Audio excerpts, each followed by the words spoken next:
Vamos a continuar con nuestro estudio de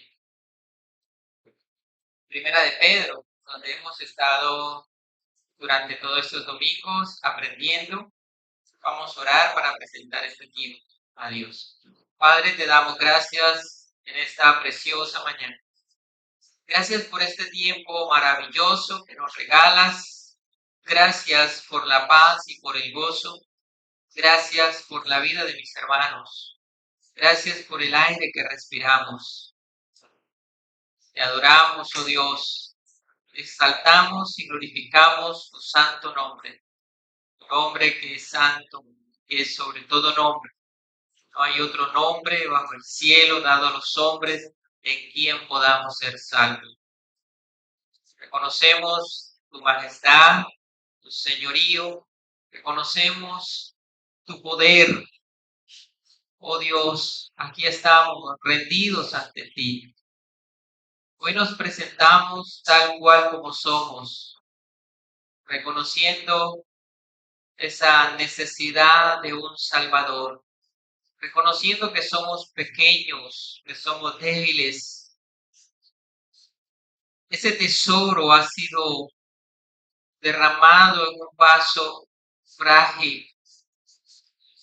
Oh Dios, gracias te damos, Señor, por tanta misericordia.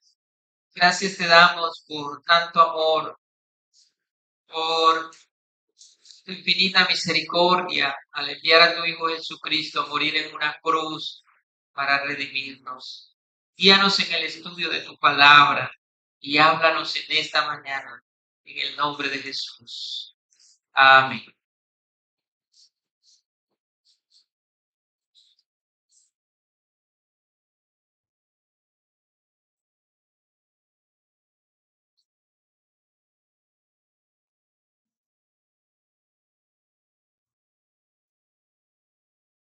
Uno de los temas fundamentales y esenciales de la fe cristiana es el tema del nuevo nacimiento. Es básico para toda persona que ha venido a la fe de Cristo.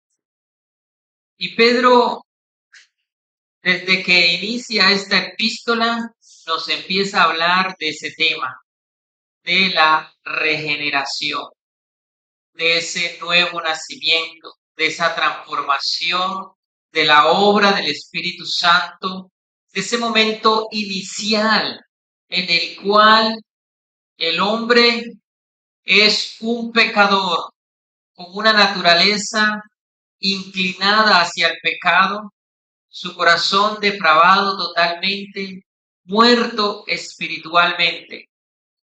Y en ese momento el Espíritu Santo obra por medio de la predicación de la palabra en el corazón del hombre, renovándolo y transformándolo, como dice Pedro, regenerándolo y haciéndolo nacer de nuevo. Pedro nos dice que somos renacidos. Esto significa que volvemos a nacer.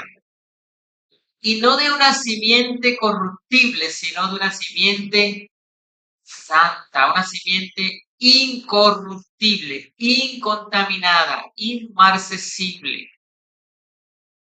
Todos aquellos que han sido justificados han tenido que haber sido regenerados y han tenido que haber nacido de nuevo. Esto fue lo que Jesús le dijo a Nicodemo: tienes que nacer de nuevo. Y el que no naciere de nuevo no puede ver el reino de Dios. Para poder ser salvo necesitamos nacer de nuevo. Para poder ser salvo necesitamos ser transformados por medio de la obra del Espíritu Santo, regenerados, revestidos de una naturaleza santa. Vamos a leer los textos del versículo 22 al versículo 25. Habiendo purificado vuestras almas por la palabra,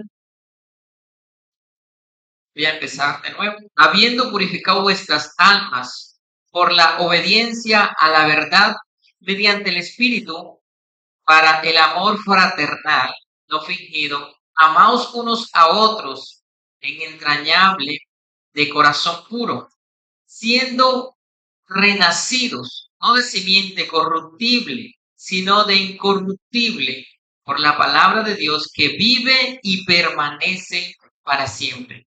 Porque toda carne es como hierba, y toda la gloria del hombre como la flor de la hierba. La hierba se seca y la flor se cae, mas la palabra del Señor permanece para siempre. Y esta es la palabra que por el Evangelio os ha sido anunciado. El tema en la mañana de hoy es nacidos por la palabra viva. Nacidos por la palabra viva. En primera instancia vamos a ver que somos purificados por esta palabra viva. El medio que Dios usa para ese renacimiento es la palabra viva, es decir, la palabra de Dios. Versículo 22. Habiendo purificado vuestras almas por la obediencia a la verdad mediante el Espíritu, por el amor fraternal, no fingido, amaos unos a otros entrañablemente de corazón. Si hay un tema que Pedro ha estado desarrollando a lo largo de esta carta es el nuevo nacimiento.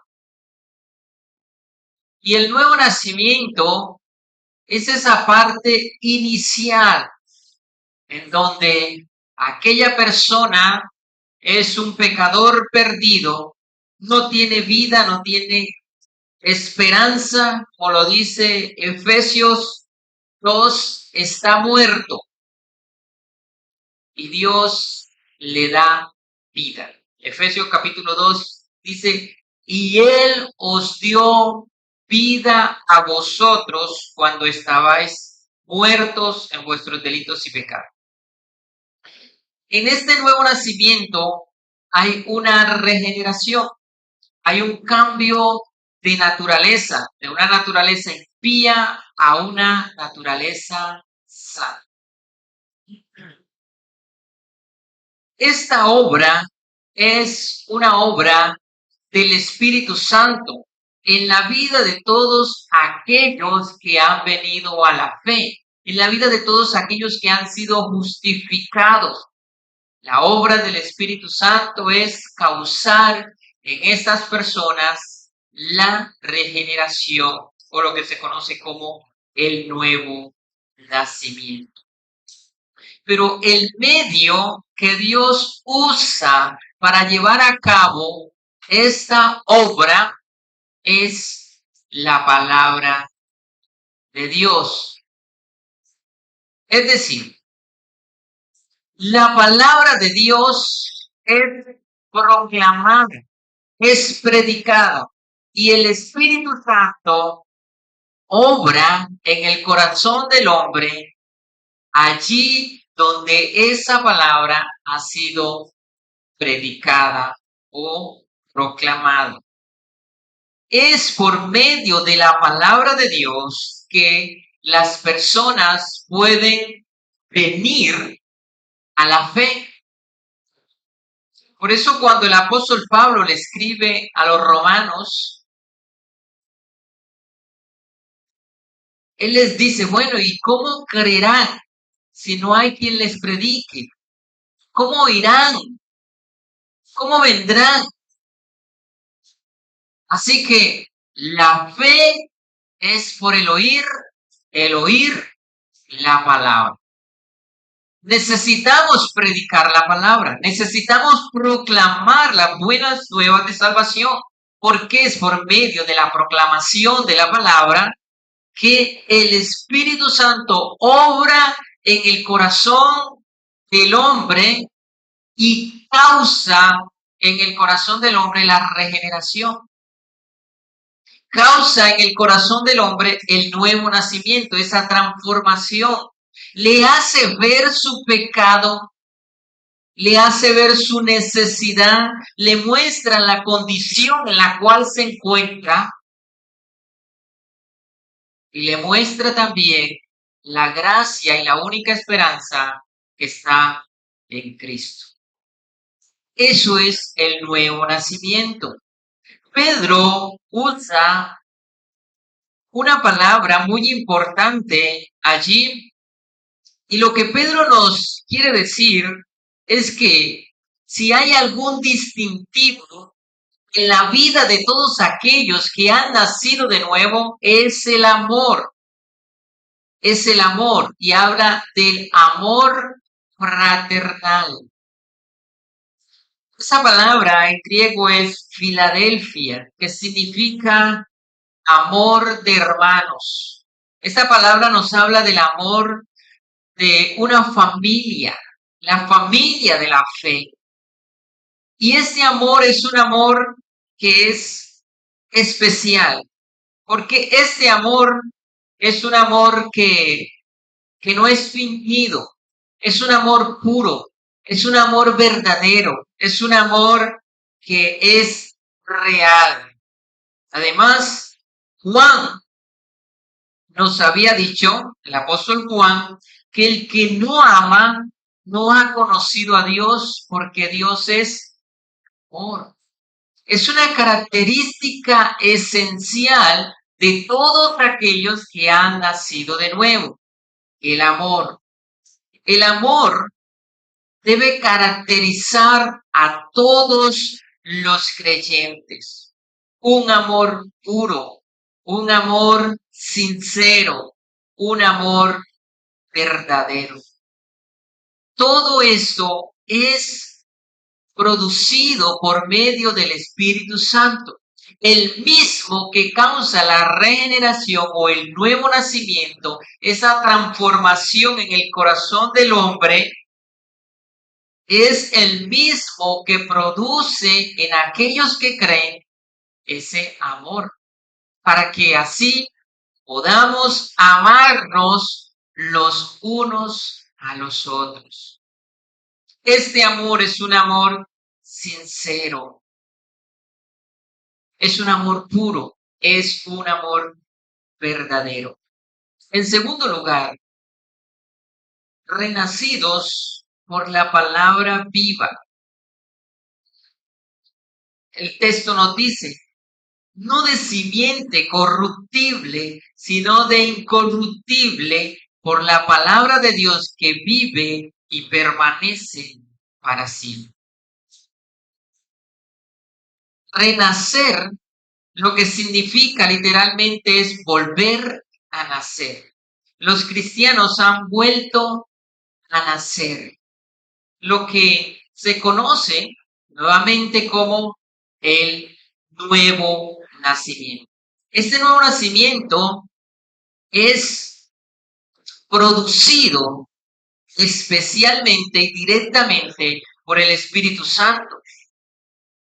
Este nuevo nacimiento es llevado a cabo cuando se proclama el Evangelio con verdad y con autoridad. Cuando se predica el Evangelio de manera fiel, el Espíritu Santo entonces usa la proclamación del Evangelio para llevar a cabo esta obra.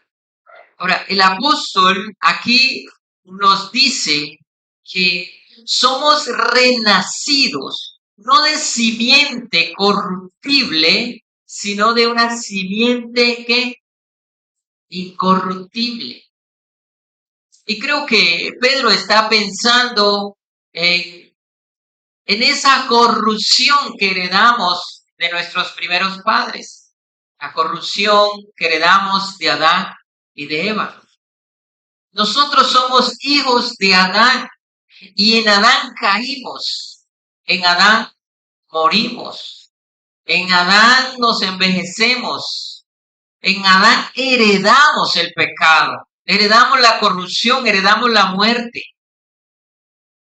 Pero el texto nos dice que somos renacidos de una simiente incorruptible. Este nuevo nacimiento es producido por Dios mismo, en donde es Dios el que hace nacer de nuevo a esta persona y ya no nace de una simiente corruptible, sino de una simiente incorruptible. Lo que significa esto es que no muere, no va a perecer. Es una simiente que es perdurable, que es eterna. Y cuando nosotros notamos lo que Pedro nos viene enseñando, nos damos cuenta que él va a usar la permanencia de la palabra de Dios con la permanencia de los que han nacido por medio de la palabra viva. Es decir, si la palabra de Dios permanece para siempre, entonces los que han nacido por medio de esa palabra viva también permanecen para siempre. Esa es la obra del Espíritu Santo. Por eso este nuevo nacimiento es algo sobrenatural y es algo especial y asombroso, porque nos lleva a vivir por medio de ese nuevo nacimiento una vida eterna, una vida que permanece para siempre. Y aunque nuestros cuerpos se van a envejecer y también vamos a morir, la intención de este texto es mostrarnos que aunque nosotros muramos, nuestra carne vaya a la tumba, un día resucitaremos y reinaremos por la eternidad.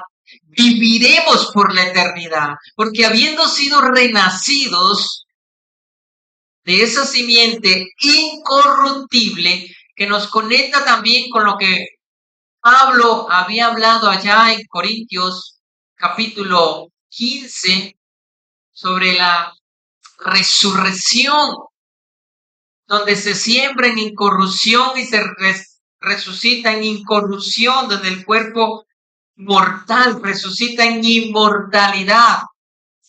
Termina diciendo, cuando todo esto sea absorbido, entonces la muerte quedará deshecha, porque entonces viviremos para siempre y no habrá muerte, y no habrá corrupción, y no habrá más dolor. En Adán heredamos esa simiente corruptible y en Cristo heredamos esa simiente incorruptible. El nuevo nacimiento es una obra que produce vida eterna. Produce vida eterna. Y esa es la vida eterna que Dios está ofreciendo al pecador. Esa es la vida eterna que Dios está ofreciendo a todos sus hijos, a su pueblo. Vida eterna. Aquí en esta tierra hay enfermedades, hay dolor, hay sufrimiento.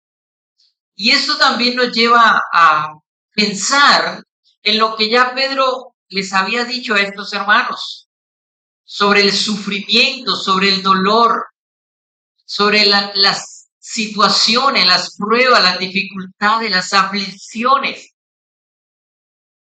Porque a veces en medio de las aflicciones y las pruebas nos impacientamos y a veces pensamos que siempre será así y que nunca va a haber reposo para nuestras almas. Pero Pedro ha dicho, es necesario que por un poco de tiempo tengáis que ser afligidos.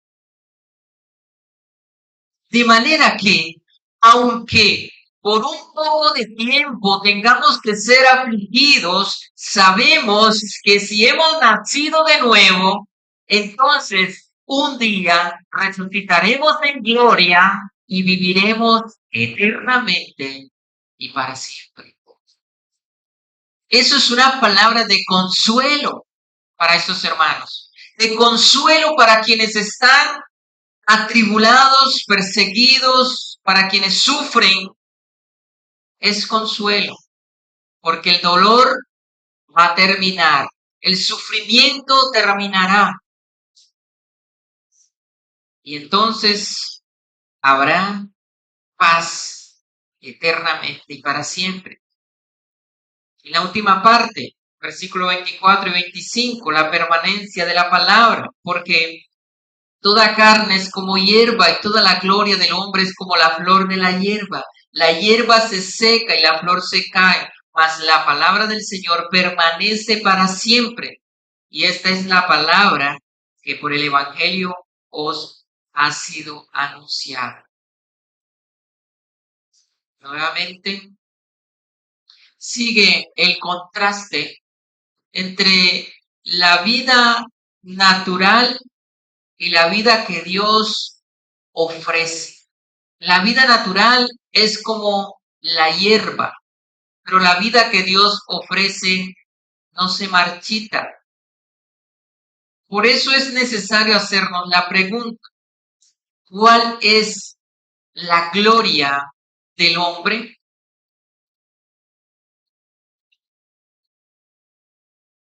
Todo lo que el hombre tiene es efímero, es pasajero.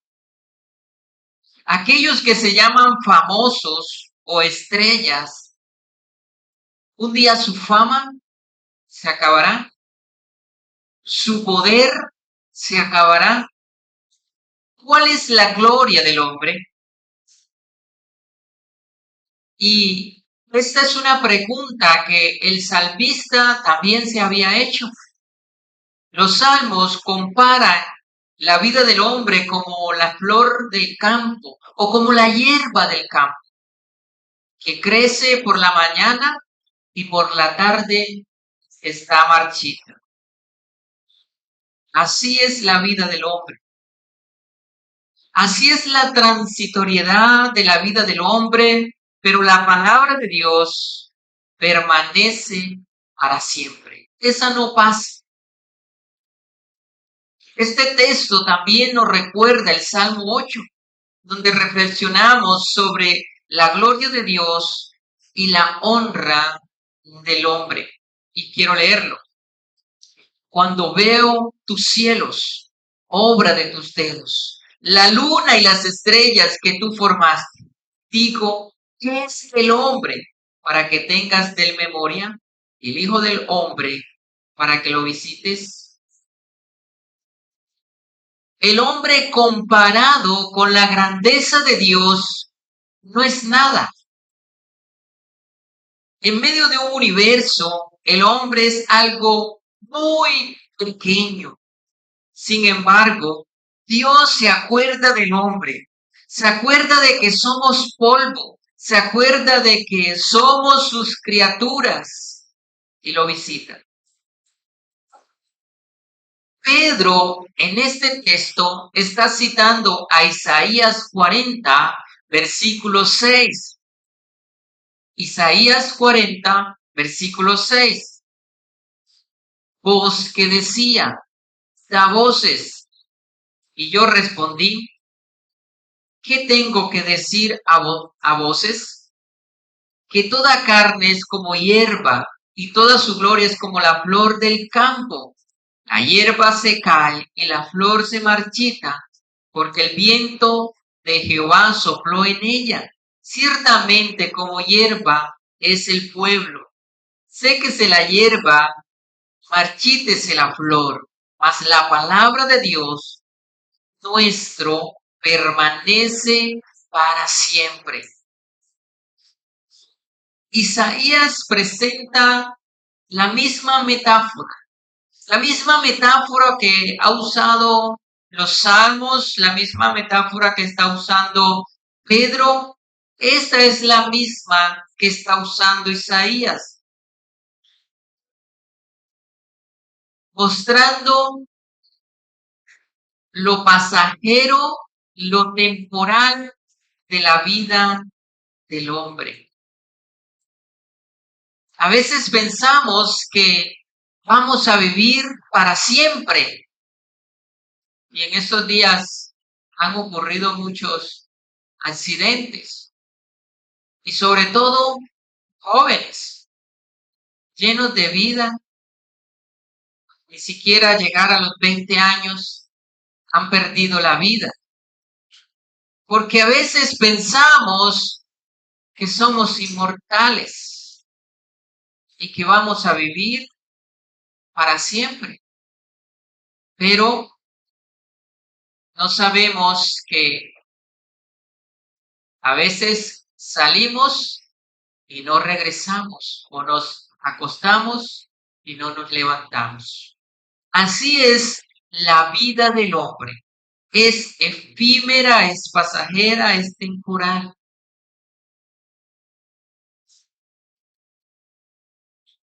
Pero la palabra de Dios permanece para siempre. Y aunque Satanás se ha levantado para deshacer la palabra, para prohibir la palabra, muchas ocasiones, en la Edad Media, se prohibió las escrituras, se quemaba. Pero ella es viva, ella permanece para siempre. Ella es preservada por el poder de Dios. Incluso es por la palabra de Dios que las leyes de la naturaleza permanecen. Es Dios quien sostiene todas las cosas por el poder de su palabra. Todo puede desaparecer, todo puede acabarse, pero la palabra de Dios permanece para siempre. Esto debe producir en nosotros seguridad de salvación. Porque si somos renacidos por la palabra y la palabra permanece, entonces esto significa que la vida que recibimos es una vida eterna. Por eso produce salvación eterna. Por eso Pedro nos dice, siendo renacidos, no de simiente corruptible, sino de incorruptible, por la palabra que vive y permanece para siempre. Ese es el medio que Dios ha usado, la palabra de Dios. Y así como ella permanece para siempre, los que han nacido por la palabra de Dios también permanecen para siempre.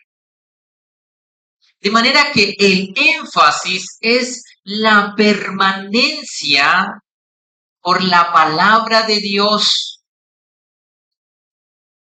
Nosotros tenemos vida temporal, una vida natural, pero cuando nacemos de nuevo, cuando nacemos por la palabra de Dios, entonces esa vida temporal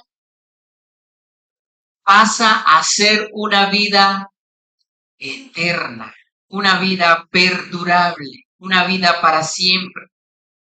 Porque hemos nacido por la palabra de Dios que vive y produce vida, y esta vida es eterna. Mientras que lo terrenal es pasajero, lo que el mundo ofrece es pasajero, lo que Dios ofrece a su pueblo es eterno. No se acaba, no se corroe, no se destruye, no se envejece, es para siempre. Los cristianos hemos nacido entonces de una simiente santa, de una simiente eterna. Por eso los creyentes no deben poner la mirada en las cosas terrenales, sino que los creyentes deben poner la mirada es en las cosas celestiales. Deben poner la mirada en el cielo. Debemos vivir como peregrinos, con una mente celestial. Debemos trabajar como si nunca fuéramos a morir, pero vivir como si ya fuéramos a partir. Porque no se trata de dejar de trabajar y de dejar de pensar en la familia, porque ya nuestra herencia está en el cielo, ¿no? Debemos trabajar como si siempre fuéramos a vivir en esta tierra, pero descansar con nuestra mente en el cielo. Es decir, el cristiano debe tener los pies en la tierra y su mente en el cielo, en la eternidad. No debemos perder de vista que somos peregrinos y pasajeros en esta tierra y que nuestra herencia está en los cielos. Por eso no debemos enfocarnos en el aquí y ahora, sino más bien que nos debemos enfocar es en lo celestial, en nuestra vida eterna. Sé que muchas veces pensamos en las cosas terrenales, muchas veces nos aferramos demasiado a las cosas terrenales, a todo lo que tenemos o aún a lo que quisiéramos tener. Pero Job dijo, nada he traído y sin duda nada llevaré. Dios dio, Dios quitó, sea el nombre de Jehová bendito. Cuando partamos de esta tierra, nada nos vamos a llevar. Nada se va con nosotros. Solamente iremos nosotros solos. Y todo lo demás quedará. Así que la vida del hombre entonces no consiste en atesorar o deleitarse en las cosas pasajeras y temporales de esta vida. El escritor de Eclesiastés dijo, así que el todo del hombre es temer a Dios y guardar sus mandamientos. Después de experimentar todos los placeres y los deleites de esta vida, él llegó a la conclusión de que lo único que el hombre necesita hacer es temer a Dios y guardar sus mandamientos. Eso es lo único que le produce al hombre. El propósito de la vida es Dios. Lo que le da sentido a la vida del hombre es Dios. Nada de esta tierra puede llenar ese vacío. Solo Dios. De manera que aquellos que no han nacido de nuevo siguen siendo como la flor del campo. Siguen siendo como la hierba del campo que florece por la mañana y por la tarde está marchita. Su futuro está desvanecido. No hay esperanza. Pero si vienen a Cristo y por medio de la palabra de Dios son renacidos, entonces su vida pasará a ser una vida con una esperanza viva en aquella promesa que es la vida eterna. Y Pedro nos ha dicho que esta es la palabra que nosotros debemos proclamar. Esta es la palabra que nosotros debemos predicar. El Evangelio, las buenas nuevas de salvación. El hombre necesita conocer que solo hay un Dios y que solamente Dios puede darle propósito a su vida. Solo Dios puede darle valor a su vida. Sin Dios la vida del hombre es vacía. Sin Dios todo está perdido. Sin Dios no hay vida, hay muerte. Sin Dios el hombre está muerto. Esta vida que tiene en un momento puede apagarse. Y si no puso su confianza en el dador de la vida, jamás volverá a la vida. Morirá eternamente y para siempre. Pero quienes confían en Dios tendrán vida eterna. Quienes han venido a la vida, quienes han sido regenerados, quienes han nacido de nuevo, quienes han nacido de esa simiente incorruptible, entonces tienen la esperanza de la vida eterna. Todo lo que Pedro nos ha venido hablando es de la salvación, hermanos. De la salvación. Para que nosotros como cristianos tengamos esa esperanza viva y nuestra mente enfocada en la salvación, en aquella salvación que ha sido prometida y que un día será manifestada, y entonces reinaremos con Dios y viviremos eternamente y para siempre.